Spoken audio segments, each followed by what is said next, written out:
करना चाहता हूँ। आज से ही शुरू करेंगे और उसमें क्या नाम है, हम आपको यूपी जीके की स्पेशल चीज़ों के बारे में बताते जाएँगे। जो आपके एग्ज़ाम में करीब 15 से 20 नंबर के क्वेश्चन यूपी जीके से आते हैं, उसमें से मैक्सिमम कवर अप यहाँ से आपका हो जाएगा। और इसके साथ-साथ बहुत जल्दी जो 10 ईयर सॉल्व पेपर है, यानी कि आप एग्ज़ाम से 1 डेढ़ महीने पहले हम स्टार्ट करा देंगे आपका 10 ईयर सॉल्व पेपर का डिस्कशन, क्योंकि 80% क्वेश्चन आपके 10 ईयर सॉल्व पेपर से आ जाते हैं, लेकिन उसका वो तब आते हैं जब उनका डिटेल्ड डिस्कशन हो। यानी कि अगर 4 ऑप्शन है, तो 4 ऑप्शंस में से कौन-कौन से ऑप्शंस आपके यूज़ के हैं, और जो यूज़ के नहीं है उनका भी डिटेल एक्सप्लेनेशन हम लोग कराएँगे, क्योंकि उसी के थ्रू आप सारी चीज़ों को कैच अप कर पाएँगे। तो आप सब बहुत जी-जान लगा के मेहनत कर रहे हैं, लगे हुए हैं, तो हम भी पीछे नहीं हैं, अड्डा 247 आपके साथ है और बहुत अच्छे से आपकी प्रिपरेशन, आप बस उस गाइडेंस पे चलते जाइए। जो-जो टीचर्स आपको पढ़ा रहे हैं, उनके गाइडेंस को समझिए, उसको फॉलो करिए और सिलेक्शन ज़रूर होगा, बस मन में दृढ़ विश्वास रखिए, क्योंकि आपकी जो शक्ति है, वो आपकी विल पावर से आती है। विल पावर स्ट्रॉन्ग कीजिए, सिलेक्शन ज़रूर होगा, लेकिन ये इंडिया के जो टफेस्ट एग्ज़ाम है, आईएएस, पीसीएस, उनका नाम है, उनकी तैयारी आप कर रहे हैं, जिसमें सिलेक्शन के चांसेस तब बनते हैं जब आप पूरी जान लगा देते हैं, पूरी मेहनत लगा देते हैं, तब सिलेक्शन के चांस बनते हैं। तो कोई इश्यू नहीं, हम सब आपके साथ हैं और आपके सिलेक्शन में हम पार्टिसिपेट करेंगे। तो यूपी जीके का आज पार्ट 1 कुछ चीज़ें मैं आपको बताऊँगा, फिर बहुत जल्दी मैं ये चीज़ें कवर की, इधर से न्यूज़ उठाई के लिए लेकर के आ रहा हूँ और जल्दी से शुरू करेंगे। तो मैं आपको स्क्रीन शेयर करता हूँ और भाइयों, बस एक रिक्वेस्ट है आपको, आप सभी लोग प्लीज घर में रहिए, सेफ रहिए। आप जान रहे हैं इस समय इंटेंसिटी बहुत बढ़ रही है कोरोना वायरस की, तो घर पे रहिए, सेफ रहिए और ध्यान रखिए अपना अपने परिवार वालों का ध्यान रखिए। और सिर्फ इतना कहना चाहता हूँ, क्योंकि आपसे ही इस देश का भी भविष्य है और आप ही लोग आने वाले टाइम में इस सब चीज़ों को सँभालेंगे। आपके सपने जिनको आपको साकार करना है, इसलिए प्लीज़ इस बीमारी से बचें, घर पे रहें। डरा नहीं रहा हूँ, समझा रहा हूँ, क्योंकि इसमें डरने की कोई बात नहीं है, लेकिन समझने की बात ज़रूर है। डरने की बात तब तक थी जब तक इंडिया में कोरोना नहीं आया था। अब आ गया तो फेस करना है और फेस करना, उसको हराना है, ठीक है? तो हम सब मिलके करेंगे। आज से पहले भी बहुत सी बीमारियां आई हैं जिनको हमने फेस किया, हराया है। तो एक बार दम लगा करके हम लोग यूपी जीके की तैयारी करते हैं और अच्छे से उसका पेपर देते हैं, जिसकी डेट है 11 अक्टूबर। तो अच्छे से तैयारी करके फिर फटाफट इसको करेंगे। तो जल्दी से मैं आपके साथ स्क्रीन शेयर करता हूँ और दिखाता हूँ मैं कि कैसे-कैसे हम लोग चीज़ों को करेंगे, ठीक है? आइए, और ये देखिए, ये सेशन अभी आप लोग देख रहे हैं, जो यहाँ पर मैं दिखा रहा हूँ आपको।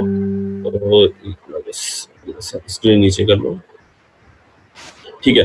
तो जो हमारा टारगेट है, आखिरी बार इसलिए दिया है क्योंकि एग्जाम की आ गई है और उत्तर प्रदेश की संपूर्ण जानकारी पर हम लोग एक बार बात करेंगे, कैसे-कैसे करना है।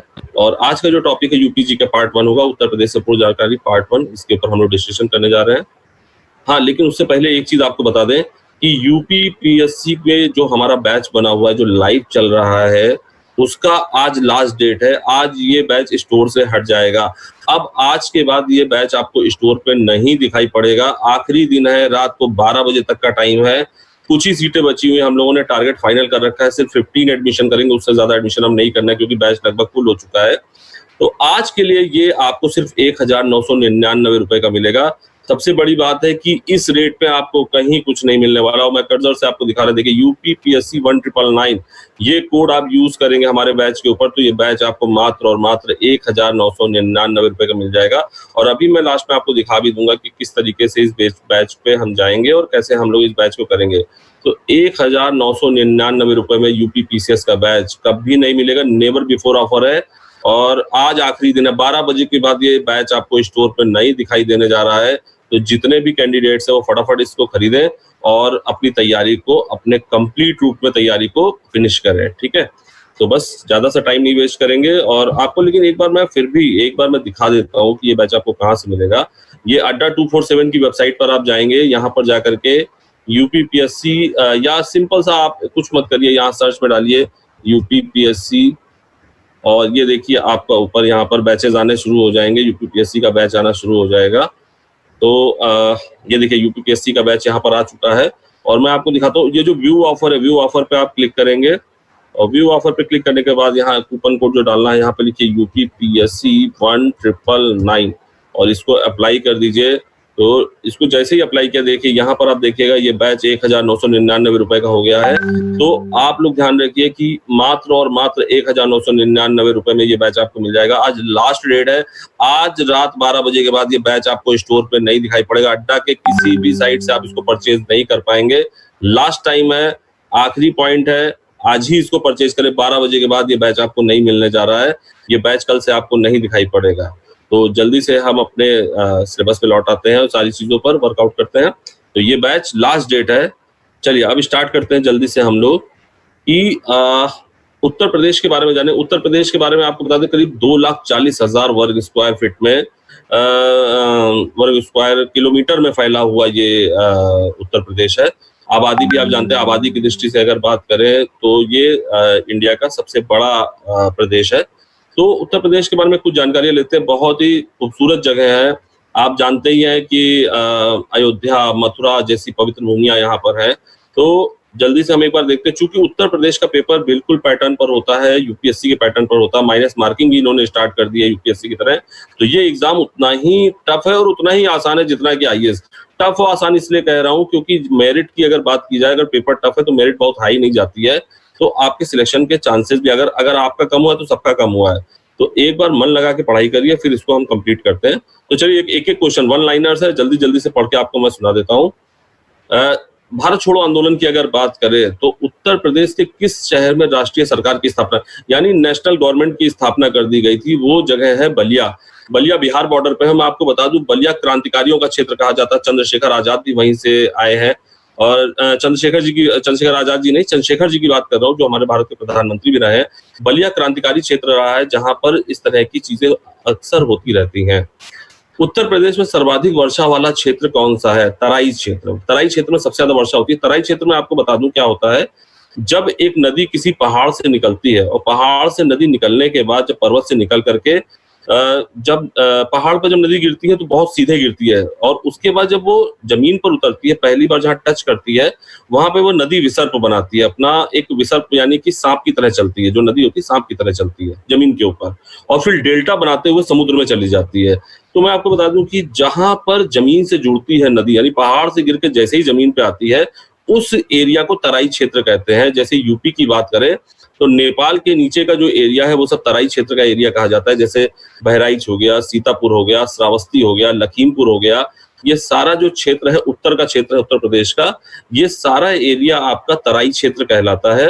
और तराई क्षेत्र में फसल बहुत अच्छी होती है। और आपको एक चीज और बता दें, भाबर और झाबर, अगर ज्योग्राफिकल एक टर्म है भाबर और झाबर, वो भी इस तराई क्षेत्र में ही मिलता है। ठीक है। उत्तर प्रदेश में बहने वाली प्राणदायिनी, मुक्तिदायिनी तथा पवित्र नदी कौन है? तो इसके लिए मुझे बताने की जरूरत नहीं है, सभी को पता है, जो गंगा रिवर है, जो कि गौमुख हिमानी से निकलती है उत्तराखंड से। और गंगा के बारे में भी मैं आपको बता दूं कि बहुत सारी इसकी हेल्पिंग रिवर्स है। गंगा जो है वो गोमुख हिमानी से निकलती है, और गोमुख हिमानी से निकल करके वो इसमें रुद्रप्रयाग एक जगह आती है जहां पे अलकनंदा और भागीरथी, ये दो धाराएं आपस में मिलती है, वहां से इसका नाम गंगा पड़ जाता है। और गंगा जो है जमीन पर, जो यानी कि जो अगर हम प्लेन मैदान की बात करें, सबसे पहले मैदान पर आती है, वो जगह है हरिद्वार। इसीलिए हरिद्वार को इतना पवित्र शहर माना जाता है। तो इस तरीके से गंगा का एक पूरा, और बाद में ये गंगा बंगाल होते हुए, बांग्लादेश होते हुए ये चली जाती है आपकी, क्या नाम है, समुद्र में चली जाती है, बे ऑफ बंगाल में चली जाती है। देखिए आपने हुगली नदी का नाम सुना होगा, जिसके किनारे पे कलकत्ता शहर है, वो भी गंगा का ही पार्ट है। गंगा की ही एक ट्रिब्यूटरी नदी है, जो उसकी एक धारा निकली हुई है। अब देखिए, बहुत पवित्र नगर की नाम की बात की गई। उत्तर प्रदेश में स्थित अयोध्या नगर किस नदी के किनारे बसा है? तो वो सरजू नदी के किनारे बसा हुआ है। उत्तर प्रदेश में काबर तथा माड किस प्रकार की मृदाओं के नाम? मृदाओं मतलब मिट्टियों के नाम है। काली मृदा, काली मिट्टी। काली मिट्टी बहुत कम मात्रा में उत्तर प्रदेश में पाई जाती है। अगर काली मिट्टी की बात की जाए तो जो डेक्कन प्लेट्यू है, दक्षिण का पठार है, वहां पे सबसे ज्यादा मात्रा में ये पाई जाती है। इसके बाद बात करते हैं उत्तर प्रदेश का सर्वाधिक विस्तृत पक्षी विहार का नाम क्या है, यानी बर्ड सेंचुरी सबसे बड़ी कौन सी है उत्तर प्रदेश की?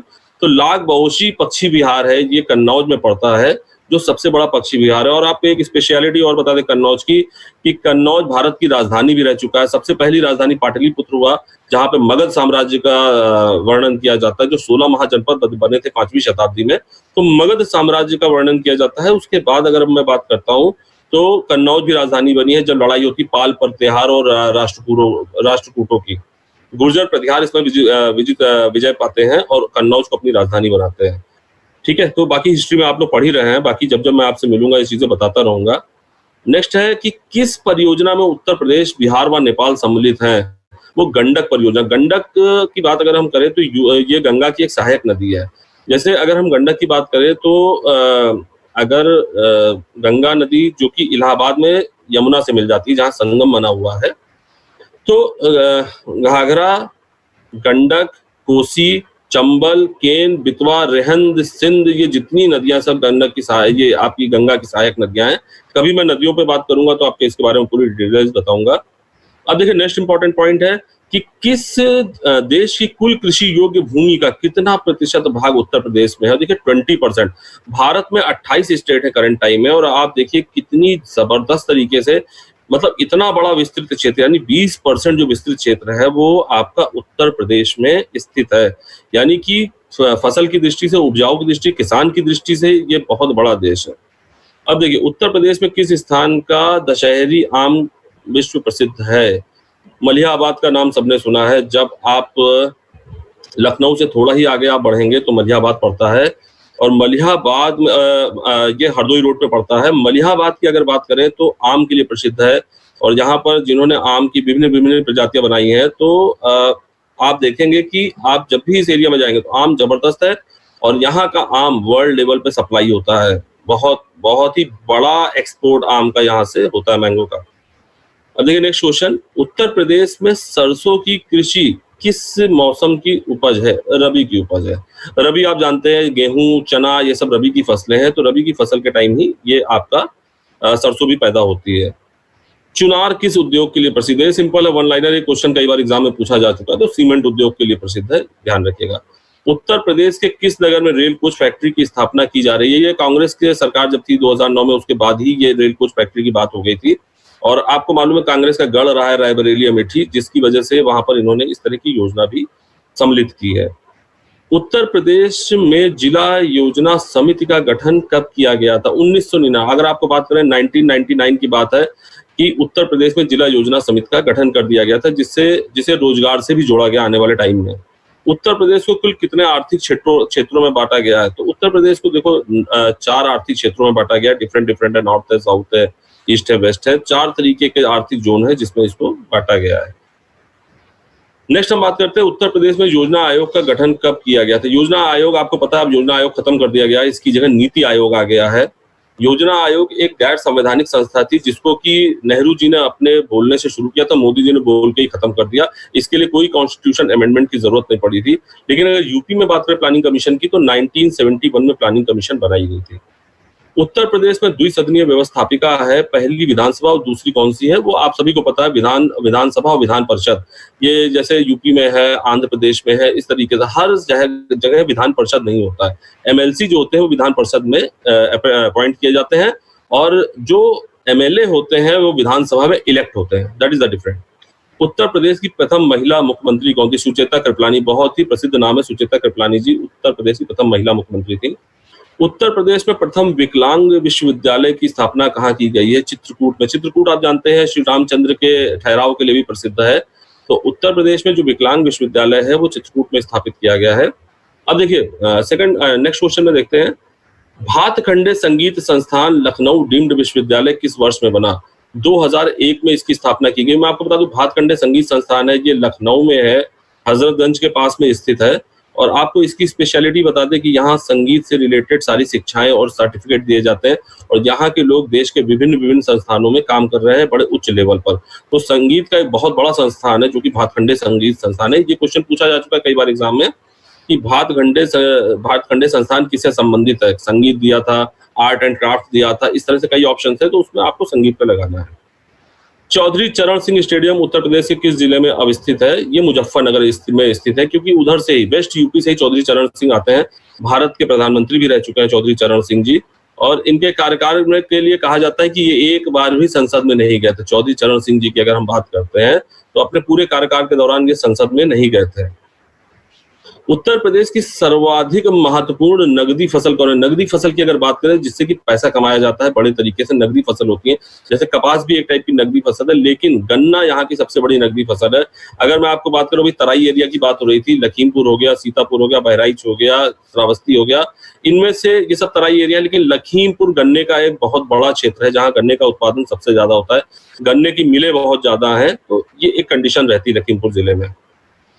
राधा स्वामी मठ का मुख्य केंद्र दयाल बाग उत्तर प्रदेश के किस जिले में स्थित है? आगरा। आगरा में दयाल बाग में अगर आप जाएंगे तो राधा स्वामी मठ के बहुत से लोग हैं। चूंकि मथुरा बिल्कुल पास में आगरा से, इसलिए राधा स्वामी संप्रदाय का एक केंद्र जो है वो आपका आगरा में स्थित है। इसके साथ अगर हम बात करते हैं मथुरा किस महाजनपद की राजधानी है, तो आपको बताया 5वीं शताब्दी ईसा पूर्व में आपकी 5वीं शताब्दी में आपके महाजनपदों की स्थापना शुरू हो गई थी। ईसापुर, सॉरी मैं गलती से बता रहा हूँ आपको कि जो हमारी 5th सेंचुरी की बात करें तो हाँ, ईसापुर बिल्कुल सही है, ईसापुर की बात हो रही है। तो मथुरा किस महाजनपद की राजधानी है? तो ये सूरसेन महाजनपद की। बहुत सारे महाजनपद थे, चेदी थे, मल्ल थे, आपका क्या नाम है, सूरसेन था, बहुत सारे महाजनपद, 16 महाजनपद हुए। 16 महाजनपदों में मथुरा जो था वो सूरसेन महाजनपद की कैपिटल होता था। चंद्रशेखर आजाद मुठभेड़ में कहाँ शहीद हुए थे? देखिए बड़ा इंपॉर्टेंट पॉइंट है, चंद्रशेखर आजाद मुठभेड़ में कहाँ शहीद हुए थे? तो मैं बता दूं, इलाहाबाद के पार्क में, आपको मालूम होगा सभी को, इलाहाबाद पार्क में वो अंग्रेजों से लड़ाई करते हुए चंद्रशेखर आजाद जी शहीद हुए थे। गंगा यमुना नदियों के मिलन स्थल को उत्तर प्रदेश में किस नाम से पुकारा जाता है? ये मुझे बताने की जरूरत नहीं, सबको पता है, संगम के नाम से। विश्व प्रसिद्ध यहाँ पर कुंभ मेला लगता है, जहां पर पूरे भारत से, पूरे विश्व से लोग आते हैं। 5 करोड़ से 10 करोड़, लास्ट ईयर यहाँ पर संगम किया गया था, 5 करोड़ से ऊपर लोग आए थे। तो बहुत ही इलाहाबाद जो है, जिसका नाम बदल के अब प्रयागराज कर दिया गया है, वहां पर संगम दोनों नदियों का मिलन होता है। गंगा जमुना सरस्वती भी कहा जाता है, लेकिन सरस्वती अदृश्य नदी है, जिसका अभी यहाँ पर कोई साक्ष्य नहीं मिल पा रहा है कि ऐसे कोई होगा। लेकिन अगर हम इंडस वैली सिविलाइजेशन पढ़ते हैं तो घग्गर हक्कर संस्कृति जो है, उसमें आप अगर देखेंगे तो आपको दिखाई पड़ेगा कि वहां पर चीजें आपको मिल रही है। ठीक है, अगर हम बात करें कि लाल मृदा उत्तर प्रदेश के किन जनपदों में मुख्य रूप से पाई जाती है, तो रेड जो है वो मिट्टी जो है वो आपकी मिर्जापुर सोनभद्र, ये मिर्जापुर सोनभद्र एमपी बॉर्डर है, इसके बाद उत्तर प्रदेश खत्म हो जाता है, उसके वहीं पर ये पाई जाती है। उत्तर प्रदेश का कौन सा जनपद सर्वाधिक वनांचल है? यानी कि उत्तर प्रदेश में कौन सा एरिया ऐसा है जहां पर आपके फॉरेस्ट सबसे ज्यादा है? तो वो सोनभद्र है। सोनभद्र और ललितपुर जो है वो, आप उत्तर प्रदेश का मैप देखेंगे तो नीचे कॉर्नर में दिखाई पड़ेंगे दोनों अलग अलग। देखिए उत्तर प्रदेश में यूरेनियम किस जिले में सबसे ज्यादा पाया जाता है? तो ललितपुर में यूरेनियम सबसे ज्यादा पाया जाता है। उत्तर प्रदेश में बुद्धिक नियामक आयोग का गठन कब किया गया? सिंपल सा पॉइंट है, 1998 में किया गया है। उत्तर प्रदेश में किस फसल का भारत में अग्रणी उत्पादन है? जौ का। जौ देखिए, जो जौ होता है जिसको ओट्स कहते हैं, हार्ट के लिए बहुत बेनिफिशियल होता है, इसका उत्पादन जो है आपका किया जाता है सबसे ज्यादा उत्तर प्रदेश में। ठीक है, उत्तर प्रदेश में दिया सलाई उद्योग यानी माचिस उद्योग केंद्र प्रमुख रूप से कहाँ स्थित है? तो बरेली। बरेली में आपको बता दें, बरेली सूरमे के लिए प्रसिद्ध है, और बरेली दिया सलाई उद्योग के लिए भी प्रसिद्ध है, यानी कि माचिस मैच फैक्ट्री भी वहां पे बहुत सी ज्यादा है। उत्तर प्रदेश में विकेंद्रित नियोजन प्रणाली कब शुरू हुई? ये 1982 से 83 के बीच में स्टार्ट हुई। उत्तर प्रदेश का प्रसिद्ध दुधवा नेशनल पार्क लखीमपुर खीरी जिले में स्थित है, इसके बाद गौरीफंटा पड़ता है और फिर नेपाल शुरू हो जाता है। तो इस तरीके से हम देख सकते हैं, ये भी तराई एरिया में लखीमपुर में स्थित है, और ये टाइगर रिजर्व है, टाइगर के लिए ज्यादा प्रसिद्ध है। बागों का शहर किस नाम से उत्तर प्रदेश में प्रसिद्ध है? लखनऊ को बागों का शहर कहा जाता है। आप देख लीजिए, सिंपल से यहाँ पे एरिया के नाम चार बाग, कैसर बाग, बहुत सारे बाग हैं। और ये जो बाग प्रणाली है, चार बाग प्रणाली है, जो जिस तरह की बाग प्रणाली है, ये बाबर लेकर के आए थे इंडिया में। इसने विभिन्न तरीके के बाग बनाए थे, जिस तरह से ये फरगाना में बनाते थे बाबर वगैरह बाग, तो वही उसी तरीके के बाग जो है ये बनाए जाते हैं। ठीक है, तो बाग जो है बहुत सारे हैं उत्तर प्रदेश में, लखनऊ राजधानी में। बिरहा, रसिया, आल्हा आदि लोकगीत उत्तर प्रदेश के। सिंपल सा सभी को पता है कि आल्हा जो है ये गाए जाते हैं, गीत गाए जाते हैं, ये लोकगीत है हमारे के, फोक सॉन्ग्स है ये सारे। उत्तर प्रदेश की सबसे बड़ी नक्षत्रशाला कौन सी है? देखिए बहुत से लोग इसमें लगा देते हैं लखनऊ नक्षत्रशाला, लेकिन मैं आपको बता दूं गोरखपुर नक्षत्रशाला जो है वो उत्तर प्रदेश की सबसे बड़ी नक्षत्रशाला है। नेक्स्ट हम करते हैं, उत्तर प्रदेश के किस खिलाड़ी को 19वें कॉमनवेल्थ खेल में कुश्ती के लिए स्वर्ण पदक प्राप्त हुआ था? तो अलका तोमर जी को स्वर्ण पदक प्राप्त हुआ है। उत्तर प्रदेश का सर्वाधिक प्राचीन संग्रहालय कहाँ पर स्थित है? तो अगर म्यूजियम की बात करें तो वो लखनऊ में है, और लखनऊ में जो अगर मैं बात करूं आपका, तो लखनऊ का जो जू है, उसी लखनऊ जू के अंदर ये आपका संग्रहालय स्थित है। जो ये जो जू है वो, हाँ, बड़ा इंपॉर्टेंट है कि लखनऊ का जू किस नाम से जाना जाता है। तो लखनऊ के जो आखिरी नवाब थे वाजिद अली शाह, उनके नाम से इस जू का नाम दिया गया, वाजिद अली शाह जू ये है। ब्रिटिश सरकार के शासनकाल में उत्तर प्रदेश की ग्रीष्मकालीन राजधानी कौन होती थी, यानी कि जो आपका गर्मी पड़ती थी उस समय इसकी राजधानी कौन थी, तो नैनीताल को बनाया था। क्योंकि ये जो ब्रिटिशर्स थे ये आपके ठंडे प्रदेश से आए थे। आप देखिए इन्होंने कई कैपिटल्स बनाए, जैसे नैनीताल को बनाया, जैसे इन्होंने आपका दार्जिलिंग को बनाया, जैसे इन्होंने शिमला को बनाया। तो ये सारे ठंडे प्रदेश थे जिसकी वजह से इन्होंने ऐसा ऐसा किया। उत्तर प्रदेश का वर्तमान स्वरूप किस दिन अस्तित्व में आया, ये क्वेश्चन रट लीजिएगा। 9 नवंबर 2001 को उत्तर प्रदेश का वर्तमान रूप अस्तित्व में आता है। उत्तर प्रदेश का राज्याध्यक्ष राज्यपाल कहलाता है, इसकी नियुक्ति राष्ट्रपति करता है। राष्ट्रपति जो है वो राज्यपाल की नियुक्ति करता है, ऐसा इंडियन कॉन्स्टिट्यूशन में भी है। और राष्ट्रपति के बारे में भारत के संविधान में आर्टिकल नंबर 52 अनुच्छेद 52 में उसका वर्णन किया जाता है। उत्तर प्रदेश का प्रमुख लोकगीत कौन सा, बिरहा। बिरहा यहाँ का प्रमुख लोकगीत है। उत्तर प्रदेश का जो सबसे बड़ा उद्योग है वो हथकरघा उद्योग है, यानी जो आपके हाथों से कढ़ाई बुनाई की जाती है, सबसे बड़ा उद्योग हथकरघा उद्योग। विद्युत उत्पादन की दृष्टि से उत्तर प्रदेश का संपूर्ण देश में कौन सा स्थान है, 8वां स्थान है विद्युत उत्पादन में। उत्तर प्रदेश के किस नव पाषाण यानी उसकी एज की बात कर रहे हैं, पाषाण काल की, पूर्वांचल के में धान की खेती का साक्ष्य मिलता है कोल्डी हवा। आप जब इंडस वैली सिविलाइजेशन भी पढ़ते हो उसमें कोल्डी हवा का नाम आता है। तो यहाँ धान की खेती यानी कि जो चावल है उसकी खेती के साक्ष्य मिलते हैं। वर्ष 1925 में भारतीय राष्ट्रीय कांग्रेस का अधिवेशन उत्तर प्रदेश में कहा हुआ था, कानपुर में हुआ था। इसी के साथ मैं बता दूं 1916 में भी कानपुर अधिवेशन हुआ था। मोहम्मद अली जिन्ना वगैरह सब उसमें मौजूद थे। शायद मुस्लिम लीग के भी सम्मेलन लखनऊ में भी कराए गए थे। वर्षा के वितरण के आधार पर उत्तर प्रदेश को कितने जलवायु विभागों में विभाजित किया गया है, 2 जलवायु विभागों में विभाजित किया गया है। उत्तर प्रदेश का कौन सा जिला अब नालिका अपरदन से अधिक प्रभावित है, इटावा। इटावा यानी अपरदन जो है, क्षरण जो होता है, उससे जो सबसे ज्यादा प्रभावित जिला है वो इटावा है। वर्तमान में उत्तर प्रदेश में कितने राष्ट्रीय उद्यान है, केवल एक ही है इस समय वर्तमान में जो आपका पाया जाता है।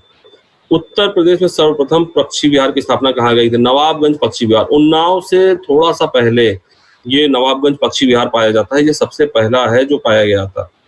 हरदुआगंज ताप विद्युत गृह कहाँ स्थापित किया गया, अलीगढ़ में स्थापित किया गया, अलीगढ़ में स्थित है। उत्तर प्रदेश में किसान मित्र योजना कब शुरू की गई, 18 जून 2001 से किसान मित्र योजना शुरू की गई, जिसमें किसानों को कई तरह से ट्रेनिंग्स और कई तरह की सुविधाएं दी जाती हैं। उत्तर प्रदेश में प्रमुख रूप से आम किन 2 किस्मों का उत्पादन होता था, दशहरी सबको पता है, दशहरी मलिहाबाद में सबसे ज्यादा होता है, और चौसा आम, ये 2 आम। चौसा जो है वो दशहरी से पहले आ जाता है, दशहरी बाद में आता है, इनका सबसे ज्यादा उत्पादन है। अमरूद उत्पादन के लिए किन शहरों में कौन सा जोड़ा प्रसिद्ध है, बरेली, इलाहाबाद। आपको बता दें जो अमरूद का उत्पादन है इलाहाबाद में बहुत बढ़िया होता है। इलाहाबाद के जो अमरूद होते हैं वो अंदर से लाल होते हैं। इलाहाबाद से थोड़ा आगे बढ़े कौशाम्बी है, कौशाम्बी के अमरूदों में थोड़ा सा डिफरेंस, वो ऊपर से लाल होते हैं, अंदर से सफेद होते हैं। बरेली के अमरूद ऊपर से हरे होते हैं और अंदर से सफेद होते हैं। कौशाम्बी के अमरूद जो होते हैं वो ऊपर से लाल होते हैं। कभी अगर पूछा जाए कि लाल अमरूदों की प्रजाति कहाँ पाई जाती है तो वो आपका कौशाम्बी में पाया जाता है। और इलाहाबाद के अमरूद जो होते हैं ऊपर से हरे होते हैं, अंदर से लाल होते हैं। That's the condition. Uttar Pradesh में किन स्थानों पर रेशमी साड़ियां बनाई जाती हैं, तो मेरठ में रेशमी साड़ियों का घर है। और भारत में अगर बात करें तो रेशमी साड़ी जो है वो आपकी कांजीवरम की बहुत प्रसिद्ध है, मुर्शिदाबाद की बहुत प्रसिद्ध है। लेकिन उत्तर प्रदेश में जो रेशमी साड़ियां बनाई जाती है मेरठ में। मेरठ देखिए कई चीजों के लिए प्रसिद्ध है। जो क्रिकेट का सामान है उसके लिए भी मेरठ प्रसिद्ध है। पूरे वर्ल्ड लेवल पे क्रिकेट का सामान, बैट हो, बॉल हो, मेरठ से सप्लाई किया जाता है। तो और बताइए मेरठ की और क्या स्पेशलिटी है। मेरठ में आप ये ध्यान रखिएगा कि जितना भी आपका जो आपके ट्रैक सूट्स हैं, किट्स हैं, ये मेरठ में सबसे ज्यादा बनाए जाते हैं। उत्तर प्रदेश में राज्य स्तरीय खेल का आयोजन प्रथम बार कब किया गया था, तो 2005 और 2006 में किया गया था। चलिए एक क्वेश्चन मैं आप लोगों से पूछता हूँ, आप लोग बताइए कि खेल का एक विश्वविद्यालय है यूपी में, वो कहाँ पे है? जल्दी से कमेंट्स में आंसर आप लोग दीजिए, ठीक है? तब तक मैं आगे बढ़ता हूँ। स्पोर्ट्स कॉलेज यूपी में कहाँ पर है? कमेंट में जल्दी जल्दी से ऑप्शन दीजिए, आंसर दीजिएगा आप लोग। कांच का उद्योग पता है, फिरोजाबाद में कांच की चूड़ी के उद्योग के लिए फिरोजाबाद फेमस है। कांच और कांच से बने बर्तन और उससे बनी हुई झूमर ये और चूड़ियां, ये इसके लिए फिरोजाबाद प्रसिद्ध स्थल है। उत्तर प्रदेश से आरंभ होने वाला सबसे लंबा राष्ट्रीय राजमार्ग कौन है? वो NH7 है, आप सबको पता है। लखनऊ योजना किससे संबंधित है? रोड्स के निर्माण से संबंधित। आप देखिए उत्तर प्रदेश में आज से 5-6 साल पीछे जाइए, रोड्स बहुत खराब है, लेकिन आज की डेट में रोड इतनी अच्छी हो चुकी हैं। लखनऊ योजना जब से आई है तब से सड़कों का विकास बहुत तेजी के साथ हुआ है। उत्तर प्रदेश के किस जिले में सर्वाधिक वर्षा होती है और किसमें सबसे कम? तो सर्वाधिक वर्षा गोरखपुर में होती है, ये भी तराई क्षेत्र है, नेपाल बॉर्डर से जुड़ा हुआ है। आपको मैंने बताया तराई क्षेत्रों में हमेशा वर्षा ज्यादा होती है, गोरखपुर में सबसे ज्यादा वर्षा होती है, और मथुरा में सबसे कम वर्षा होती है, क्योंकि ये राजस्थान से जुड़ा हुआ क्षेत्र है और राजस्थान में मरुस्थलीय एरिया ज्यादा है, जिसकी वजह से ये एरिया टच करता है, इन्फेक्टेड होता है इसकी वजह से, इसलिए यहाँ पर बारिश कम होती है। यमुना एक्सप्रेसवे किन दो नगरों के बीच में स्थित है? आगरा और नोएडा को ये जोड़ता है यमुना एक्सप्रेसवे। उत्तर प्रदेश की स्थापना दिवस 1 नवंबर है, ध्यान रखिएगा, ये क्वेश्चन बहुत बार एग्जाम में आया है। तो 1 नवंबर जो है वो उत्तर प्रदेश का स्थापना दिवस है। राज्य को संविधान द्वारा प्रदत्त सभी शक्तियों का प्रयोग करने एवं कार्य कराने का अधिकार किसे प्राप्त है? मंत्रिमंडल। मंत्रिमंडल जो होता है, जो जिसमें प्रधानमंत्री को मिला करके उसके मंत्रिमंडल होते हैं, उनको विधायी शक्तियां प्राप्त होती हैं, जिससे कि वो इन चीजों का निर्माण कर सकते हैं। नृत्य की कौन सी शैली उत्तर प्रदेश की देन है? कथक शैली। बिरजू महाराज का नाम बहुत फेमस है, आपने सुना होगा बिरजू महाराज का नाम। कथक शैली के प्रमुख डांसर वो रहे हैं और बनारस घराने से संबंधित है। शहनाई वादक बिस्मिल्लाह खां किस घराने से संबंधित है? ये सब पूछा जाता है, सब बनारस घराने से संबंधित है, आप ध्यान रखिएगा। शहनाई वादक बिस्मिल्लाह खां ये भी हमारे आपके बनारस से संबंधित है, बिरजू महाराज भी संबंधित है। तो कथक शैली यहाँ की देन है। उत्तर प्रदेश में उर्दू को द्वितीय राजभाषा कब घोषित किया गया? 1989 में उर्दू को द्वितीय राजभाषा। आप देखिए उत्तर प्रदेश में उर्दू जो है वो सेकंड भाषा है। उत्तर प्रदेश में केंद्रीय विश्वविद्यालयों की संख्या कितनी है? तो जो नेशनल यूनिवर्सिटी है, सेंट्रल यूनिवर्सिटी, वो 4 है उत्तर प्रदेश में। उत्तर प्रदेश राज्य खेलकूद परिषद का गठन कब किया गया? 1955-56 में उत्तर प्रदेश राज्य खेल परिषद का गठन किया गया। उत्तर प्रदेश में जैन एवं बौद्ध धर्मों का प्रसिद्ध तीर्थ कौन सा है? देखिए कौशाम्बी में दोनों है, लेकिन एक चीज मैं आपको बता दूं, श्रावस्ती भी है। श्रावस्ती बौद्ध धर्म का प्रमुख केंद्र है, कौशाम्बी बौद्ध और जैन दोनों धर्म का है। देखिए अगर बौद्ध धर्म की बात करें तो एक फेमस वर्ड आता है वर्षावास। ये क्वेश्चन कई बार एग्जाम में आया है, ध्यान से सुनिएगा। अगर मैं आपसे पूछूं महात्मा बुद्ध ने सर्वाधिक वर्षावास कहाँ व्यतीत किए, तो क्या आंसर होगा? जल्दी कमेंट बॉक्स में बताओ क्या आंसर होगा। ओके, सर्वाधिक वर्षावास जो है वो श्रावस्ती में बिताया। श्रावस्ती यूपी में आता है, इसलिए क्वेश्चन बहुत बार यूपी पीसीएम में पूछा गया है। सर्वाधिक वर्षावास जो है बुद्ध जी ने वो श्रावस्ती में बिताए। उत्तर प्रदेश में परमाणु विद्युत केंद्र कहाँ स्थापित किया गया? नरौरा। आप सभी को पसंद है कि नरौरा जो है वो परमाणु विद्युत केंद्र है। देखिए जो आपकी इलेक्ट्रिसिटी है वो 3 तरीके से प्रोड्यूस की जा सकती है। एक हाइड्रो होती है, एक थर्मल होती है, एक न्यूक्लियर होती है। तो हाइड्रो यानी जो पानी से बनाई जाती है, थर्मल जो कोयले को जला करके प्रोड्यूस की जाती है, और फिर आपका है न्यूक्लियर। आप सभी को पता है कि फ्यूजन करा के सबसे ज्यादा इलेक्ट्रिसिटी पैदा की जा सकती है, और ये सबसे भविष्य जो है वो आपका न्यूक्लियर एनर्जी पे ही बेस होने वाला है, क्योंकि पानी के सोर्स और कोयले के सोर्स सीमित है, जिनको हम बहुत ज्यादा नहीं यूज कर सकते। न्यूक्लियर फ्यूजन करा करके हम इलेक्ट्रिसिटी जबरदस्त प्रोड्यूस कर सकते हैं। तो फ्रेंड्स, आज ये पॉइंट्स पर हमने डिस्कशन किए हैं, इनको आप देखिएगा, इसमें से कई क्वेश्चंस आपको मिलेंगे, और हमारे साथ बने रहिएगा। 1 by 1 यूपी के अब डेली हर 1-2 दिन पे मैं आपके लिए सेशंस लेकर के आऊंगा, और आपका यूपी पीएससी में सिलेक्शन कराना यही हमारा उद्देश्य है। और लास्ट में फिर मैं आपको एक बार बता दूं कि ये यूपीएससी टारगेट प्रीलिम्स जो बैच है, आज आखिरी मौका है, आखिरी दिन। ये बैच आज के बाद आपको स्टोर पे दिखाई नहीं पड़ेगा, और बस ये जो आखिरी ऑफर है आपको सामने दिख रहा है, यूपीपीएससी 1999, इस कोड का यूज कीजिए, इस ऑफर को ग्रैब कीजिए। आखिरी दिन है, आखिरी मौका है, आज के बाद ये बैच आपको नहीं मिलने वाला है। तो फटाफट से इस बैच को परचेज कीजिए और एग्जाम में सिलेक्शन के करीब पहुंचिए, और मन लगा के मेहनत कीजिए, सिलेक्शन 100% होगा। एक बार बस जाते जाते मैं आपको फिर से दिखा देता हूं कि कहां से ये बैच आपको मिलेगा। अड्डा 247 की वेबसाइट पे आपको जाना है, यहाँ पे आपको यूपीपीएससी सर्च करना है। यूपीपीएससी सर्च करते ही ये बैच आपके सामने आ जाएगा। 8,449 रुपए का बैच है। ऑफर पे क्लिक करना है, ऑफर के पर क्लिक करने के बाद यूपीपीएससी 1999 कोड आपको यूज करना है, कोड अप्लाई कर देना है, और कोड अप्लाई करते ही ये बैच आपका 1,999 रुपए का हो जाएगा। आखिरी दिन है, आखिरी मौका है, शाम 12 बजे के बाद से ये बैच आपको कल से नहीं मिलने जा रहा है। आज अगर आप ले लेते हैं तो ठीक है, कल से ये बैच आपको नहीं मिलेगा। तो इसके साथ आप सभी को थैंक यू बोलेंगे। आप सभी ने मन लगाकर इस सेशन को देखा है, आप मेरे साथ बने रहे, उसके लिए थैंक यू। आने वाले टाइम में और भी अच्छे-अच्छे सेशंस आपके लिए लाएँगे और आपका सिलेक्शन ज़रूर करवाएँगे। Thank you so much everyone. Thank you.